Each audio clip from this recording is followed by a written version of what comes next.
Okay, welcome everyone to the deep dive. Today we are digging into something pretty radical, actually. This global flight of corporate offices. We're seeing them move out of that traditional downtown core, the CBD, Yeah. and heading straight into the suburbs. Yeah, for decades. I mean, the high rise, the glittering central business district, that was everything, wasn't it? That's where the power was, financially, The symbolically, undisputed king. pretty much. But the sources we're looking at today, they paint a totally different picture. It's like a massive accelerating global shift. Companies are like actively choosing to ditch that central spot for something else entirely. So our mission today is really to unpack that. What are the specific reasons? What are the financials looking like? And some of these new properties are honestly quite surprising. We want to look at what's driving all this change. Exactly. And I think, anyone who commutes, they get the starting point immediately. The whole thing really kicks off with something all our research backs up, that 5-day mandatory commute across the city. It's just become a no-go for so many people. Right. After the pandemic, the whole remote work thing really worked, proving it could be done effectively. So those long, painful commutes, they just feel unacceptable now to a huge chunk of the workforce. Yeah, totally unacceptable, which really highlights this crucial shift. The employee's pain point, that's actually become the driver for corporate strategy now. Interesting way to put it. Well, this whole move, it's fundamentally about convenience, right? It's about maximizing space, maybe cutting huge costs, and getting the office location lined up with how people actually work now in this hybrid way. So the company has to sort of lure the employee in, Yeah. make the trip worth it, rather than just demand it. Precisely. Entice, not demand. Okay, so let's unpack the strategy side of that then. If you're running a company looking at your buildings and your teams, they only really need to meet up occasionally, maybe once or twice a week, then paying that absolute top dollar for a downtown skyscraper, suddenly it looks less like prestige, doesn't it? It looks like a massive waste of capital. Exactly. Which leads us right into these core drivers, this whole decentralization trend. Yeah, exactly. And the shift isn't just about, closing down the big office. It's about optimizing for hybrid work. That's the key. Companies need these agile, high-quality spots, maybe satellite offices, closer to where their people actually live. Right. They just don't need that massive, expensive central hub that was designed assuming everyone's there all the time. They need flexibility. They need good collaboration spaces for when people do come in. So the gravity of the CBD, its pull, it's really weakening out of necessity then. So what are companies actually looking for when they shop around in the suburbs or even more rural areas? Well, the suburban appeal is incredibly strong.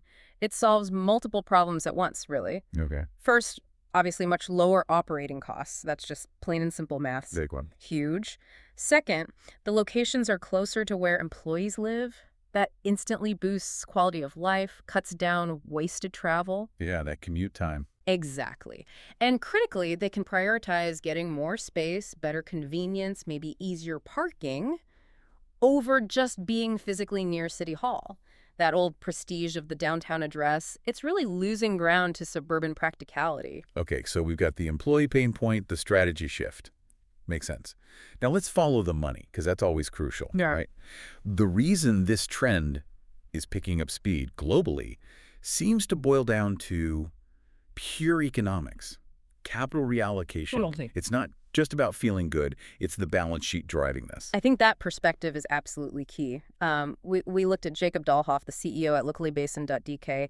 He gives a really fantastic angle here that goes beyond just, we save some money. Okay, what's his take? Well, what's fascinating is how the benefits really stack up on the financial side. He points out that, yeah, a well-located suburban office saves travel time for employees. That's productivity gained right there. But financially, the company also gets, much better rent deals, drastically lower operating costs, and the chance to maybe get way more space or significantly better facilities for the same cash they were splashing downtown. Like green spaces, maybe high-tech auditoriums, things like that. Exactly. Things that cost a fortune downtown, if you could even get them. So they're basically trading that expensive postcode premium for actual tangible stuff, better quality assets, things that improve employee welfare. That's a great way to put it. Capital reallocation.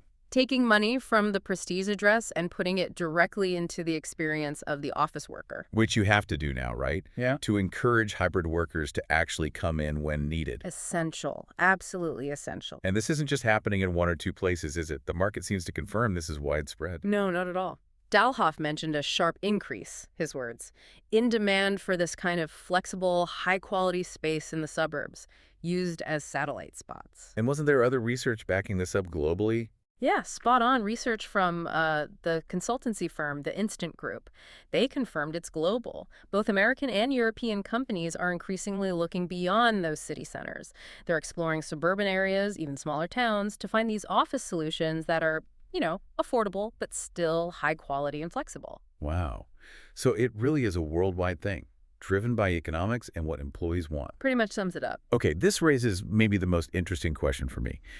If the strategy is now all about employee experience, making the office appealing enough to justify the commute, what are these new places actually like? Because, the examples our sources show, they are far from generic office parks. No, definitely not. This brings us to the whole new office aesthetic. Yeah. These places offer unique vibes, high quality, often mixing in history or nature or cool amenities. And that investment in the aesthetic, in the feel of the place, it's crucial. Let's maybe look at Europe first, Right. because they seem to really lean into swapping that glass tower look for, personality. Okay, Europe first. Where are we starting? How about Berlin, in Germany? Just 5 kilometers from the Brandenburger Tor, so still quite central. You've got the Villa West End offices, and it's this magnificent Art Nouveau villa, like properly beautiful, blending that aesthetic appeal with modern office functionality. Wow. Okay, imagine swapping your standard cubicle farm for that.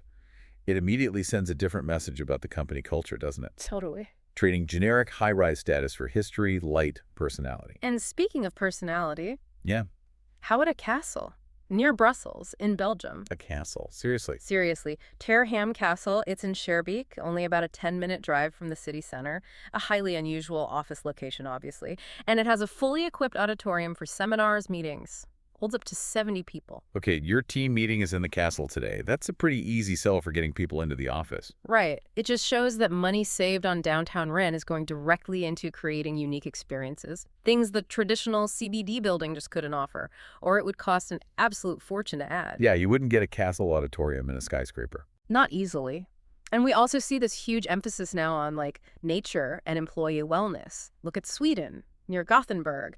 There are these facilities in Borås, right in Vaken, next to a beautiful lake, Viridsund. Sounds lovely. It is. The whole area is just nature, greenery, perfect for, relaxing walks at lunchtime, maybe even outdoor meetings. It's really about blending the work environment with the natural environment. That focus on the whole environment, the holistic feel, that definitely seems like a trend. We saw something similar near Copenhagen, right? In Denmark. Yep, in Horsholm, only 15 minutes from the city. It offers this really atmospheric office community, beautiful surroundings, but still practical, fully staffed reception, handles all the professional logistics. So the convenience without the central city hassle and cost. Exactly. And the UK is doing similar things, often mixing history with modern function. In Farnham, which is about an hour's drive from London City, there's this extensively refurbished, self-contained building. It's Grade CISIS listed, so historic architecture. Wow. But inside, it's got entirely modern, customizable room layouts. So you get that professional gravitas, that established feel, but without the eye-watering London price tag. Precisely. Then you have examples focused more purely on logistics, where convenience and security are top priority. Think about Paris, about 55 kilometers southeast of the center, out in Fontainebleau. There's a business center that really promotes its 24-hour access, plenty of on-site parking, strong security. So meeting the practical needs for people maybe driving in far outside the peripheric ring road, prioritizing that efficiency. Mm-hmm. And Rome has a great example of building a sort of innovation community outside the core, down in the EUR area, about 10 kilometers south of the center. There's a place called the Next Digital Farm. Over a 1,000 square meters, private space includes a green area. And it's specifically designed to create connections, synergies between startups and more established professionals. Building a cluster of innovation, but away from the super high rent district. That's the idea. Just incredible variety across Europe there. Castles, villas, nature spots. But the North American trend seems maybe a bit more focused on that turnkey convenience, premium quality for satellite offices. Yeah, that seems to be a strong theme. Look at New Jersey, for instance, Pinebrook. It's about a 45-minute drive from Manhattan, and it's presented as this sort of perfect, all-in-one solution for businesses wanting those premium professional office features, but in a place that's just easier for a spread-out workforce to get to. Makes sense. And out west, Silicon Valley. Out there, the focus shifts a bit towards, well, luxury suburbs. In Los Gatos, California, there's this really charming office building. They emphasize the space, the airy feel, lots of natural light, high ceilings, original architectural touches. So in that super competitive tech market, the quality of the work environment itself becomes a huge selling point. Absolutely. Especially to attract talent that might otherwise just prefer to stay fully remote. Good point. And down south, Yeah. Florida. Yeah, Fort Lauderdale has another unique setting. They've taken this beautiful old colonial estate, only about a 30-minute drive from Miami City, and they've converted it into modern, flexible business space. Over 50 executive suites, virtual office programs, meeting rooms, catering specifically to that agile, modern business need. Okay, so if we kind of connect all these dots, Right. Europe, North America, globally. What really stands out, I think, is that the whole value proposition of the office has just fundamentally changed. Companies are clearly willing now to trade that geographical center spot Yeah. for convenience, lower costs, a specific look or feel, maybe special facilities like auditoriums or green space. That old prestige factor, it's been swapped out for practicality and quality of life, hasn't it? Absolutely. That's the trade-off they're making. Which brings us nicely to our synthesis, pulling it all together. The core conclusion we're drawing from all this research seems crystal clear. The modern office, today, it's defined by flexibility and accessibility. That seems way more important now than traditional centrality. It's become a worker-centric model driving the corporate real estate market and the money they save. It's going straight into funding a better physical experience for employees when they are in the office. Right, which, as you said, directly supports hybrid work. And it radically impacts where future job opportunities might pop up. Yeah, think about it. If you're maybe a young professional starting out, you might not automatically have to face those, frankly, crippling living costs in a major city's downtown core just to get the best job. Because the jobs are moving geographically closer. Exactly. The jobs are moving to meet you, in a way, which is potentially a massive win for lifestyle balance. Okay, that really brings us to our final, maybe provocative thought for you, the listener, to mull over. If convenience, lower cost, and this better aesthetic appeal in the suburbs, if that's rapidly becoming the new benchmark for corporate real estate, and companies are happily taking the money saved from downtown rent and using it to fund this improved experience. How long can that traditional, expensive, central business district model really survive just on its history, its prestige? When the actual function and employee preference has clearly moved elsewhere. Yeah, it really feels like the value of that expensive central address is kind of hanging by a thread of history, doesn't it? But maybe that's a deep dive for another day. Definitely. Until then, keep digging, keep questioning, and keep learning. We'll see you on the next deep dive.